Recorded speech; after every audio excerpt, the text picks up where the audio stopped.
हाय। मैंने पहले एक वीडियो बनाया था।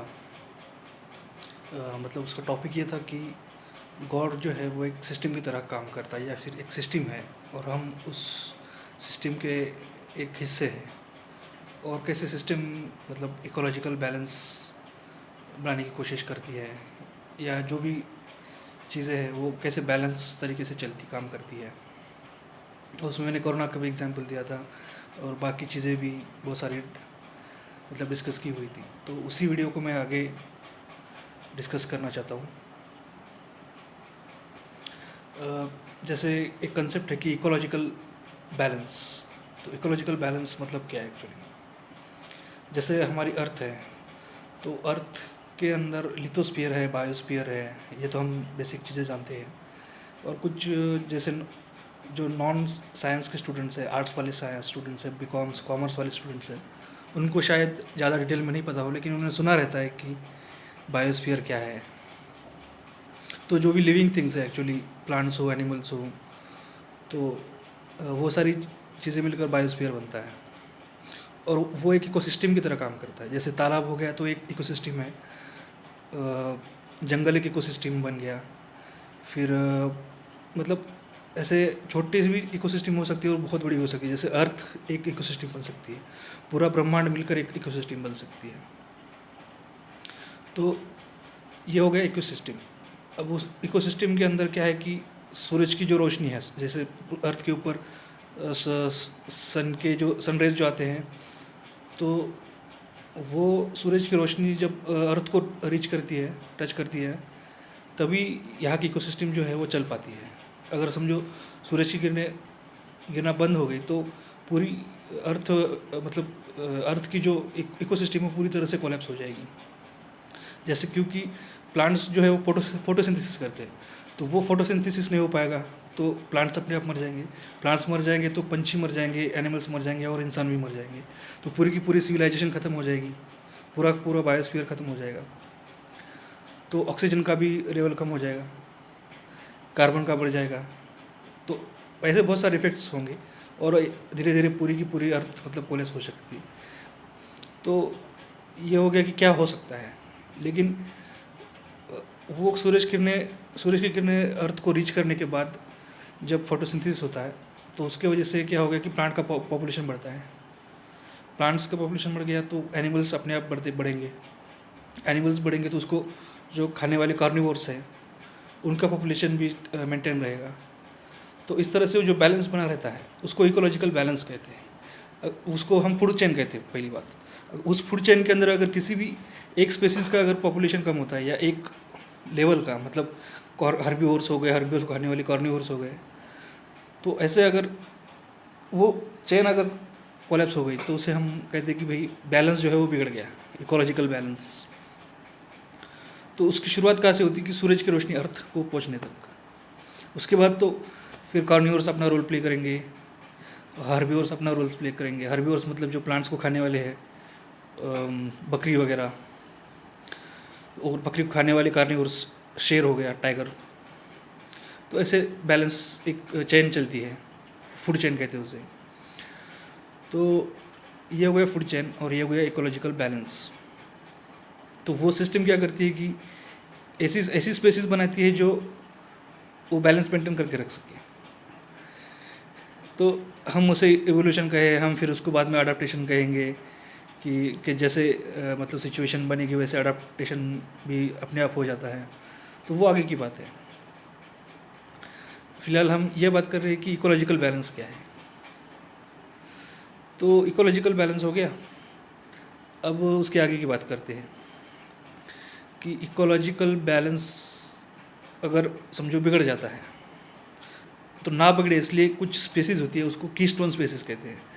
वो पूरी साइकिल को मेंटेन करती है, मतलब वो ज़्यादा बढ़ने भी नहीं देती तो पॉपुलेशन और कम भी नहीं होने देती। जैसे तालाब है तो तालाब के अंदर फ़िश होंगी, बड़ी फ़िश होंगी, तो जंगल में शेर हो गया। तो वैसे अर्थ के ऊपर अर्थ को कंट्रोल करने के लिए इंसान है, तो इंसान भी एक तरीके का कीस्टोन स्पेसीज है जो बाकी की पॉपुलेशन को भी कंट्रोल करता है और पूरी इकोसिस्टम को मतलब वो मैनेज करता है। तो ये इकोसिस्टम या सिस्टम कहिए, या हम उसे भगवान भी कह सकते हैं, कोई एनर्जी कहेगा, कोई क्या कहेगा, जो भी आपको कहना है वो कह सकते हैं, लेकिन कीस्टोन स्पेसीज का जो रोल है वो इम्पोर्टेंट होता है। तो अर्थ के ऊपर सबसे बड़ी स्पेसीज और सबसे इंटेलेक्चुअल स्पेसीज तो इंसान है, लेकिन अभी इंसान क्या कर रहा है कि बहुत ज़्यादा इंटेलेक्चुअल हो गया है, उसका कंजम्पशन ज़्यादा बढ़ रहा है, एक्सप्लॉटेशन बहुत ज़्यादा हो रहा है नेचुरल रिसोर्सेज का, पेड़ हो, जंगल हो, वो सब काट के इंफ्रास्ट्रक्चर बना रहे हैं, इंडस्ट्रीज बना रहे हैं, न्यूक्लियर पावर प्लांट्स हो गए। तो इंसान की ज़रूरतें बढ़ती जा रही है, इंसान का पॉपुलेशन भी बढ़ रहा है और इंसान की ज़रूरतें भी बढ़ जा रही हैं। एक्चुअली इंसान को बनाया था नेचर ने किस लिए, कि वो बैलेंस बना के रख सके, लेकिन वो खुद ही बैलेंस बिगाड़ रहा है। तो जैसे अभी हम अभी हाई एंड टेक्नोलॉजीज़ का यूज़ कर रहे हैं, कंप्यूटर आ गया, मोबाइल्स आ गया, सोशल मीडिया हो, या फिर इंडस्ट्रीज़ हो, या स्पेस में हम जा रहे हैं।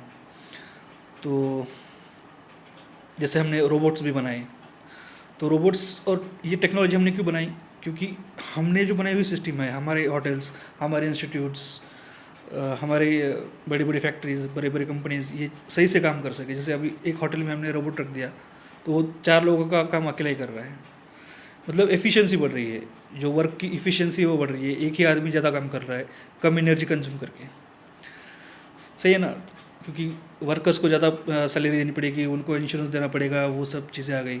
रोबोट को क्या है, उसे एक बार ख़रीद लिया, उसको इलेक्ट्रिसिटी वगैरह दे दी, तो वो साल भर का सब, मतलब कम खर्चे में ज़्यादा काम हो जाएगा।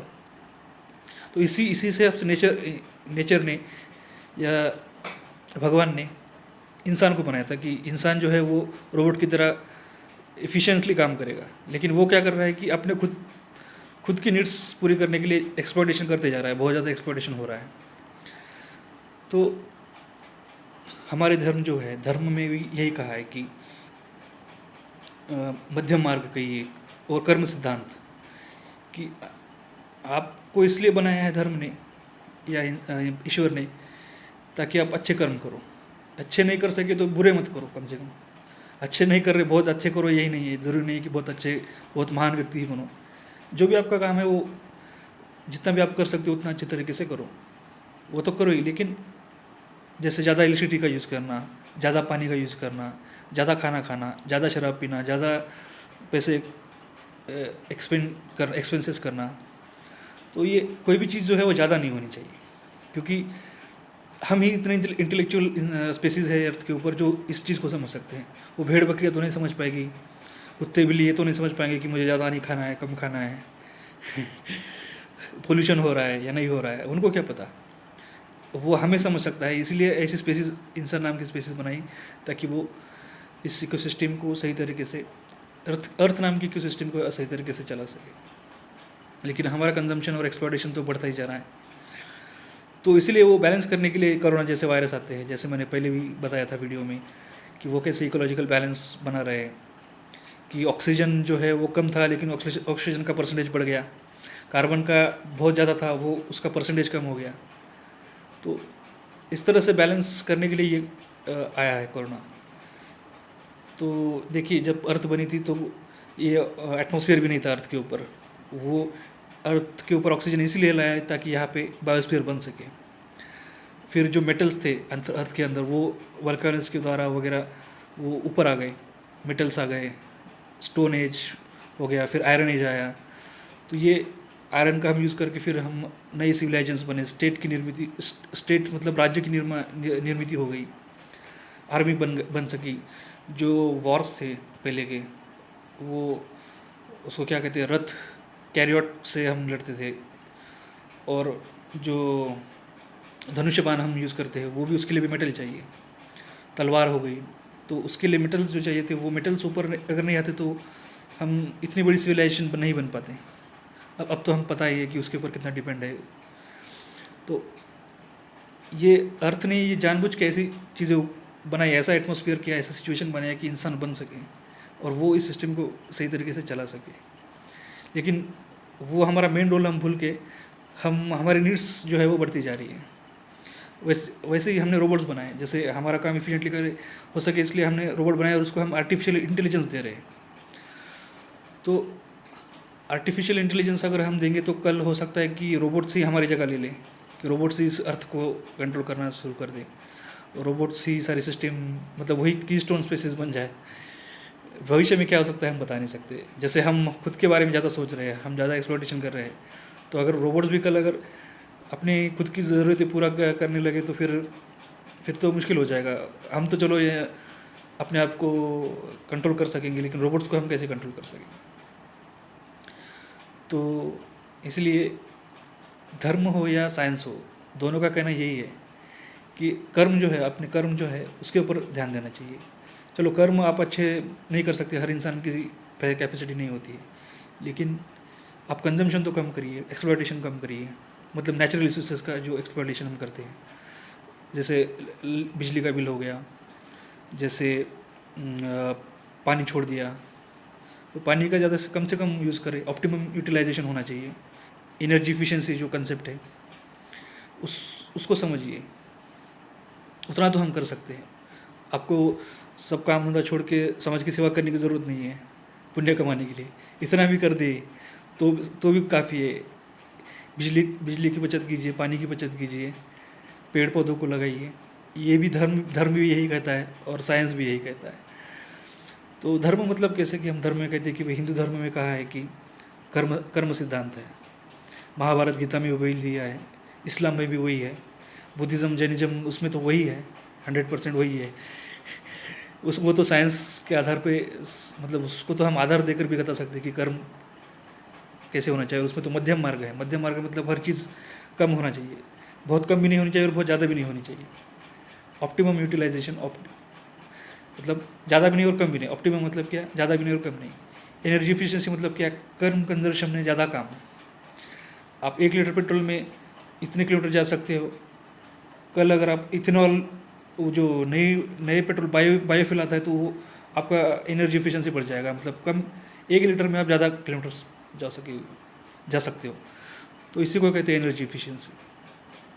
तो अब रिन्यूएबल एनर्जीज जो बन रही है वो उसके ऊपर हमें फोकस करना चाहिए। यही धर्म भी कहता है और यही साइंस भी कहता है। तो मेरे कहने का मतलब ये है कि मैं इकोलॉजिकल बैलेंस को धर्म से भी जोड़ रहा हूँ, अर्थव्यवस्था से भी जोड़ रहा हूँ, पॉलिटी से भी जोड़ रहा हूँ और साइंस से भी जोड़ रहा हूँ। समझ गए ना। मतलब इकोलॉजिकल बैलेंस को मैं कर्म सिद्धांत से जोड़ रहा हूँ, मध्यम मार्ग से जोड़ रहा हूँ, रिन्यूएबल एनर्जी से जोड़ रहा हूँ और ह्यूमन सिविलाइजेशन के से जोड़ रहा हूँ, आपके कर्म सिद्धांत से जोड़ रहा हूँ। तो कहने का मतलब ये है कि हमें भगवान ने या नेचर ने, सिस्टम ने हमें इसलिए बनाया था ताकि हम इफ़िशिएंटली काम कर सकें। खुद के बारे में खुद को एंजॉय करने के लिए हम रिसोर्सेज का एक्सप्लॉइटेशन हमें नहीं करना चाहिए।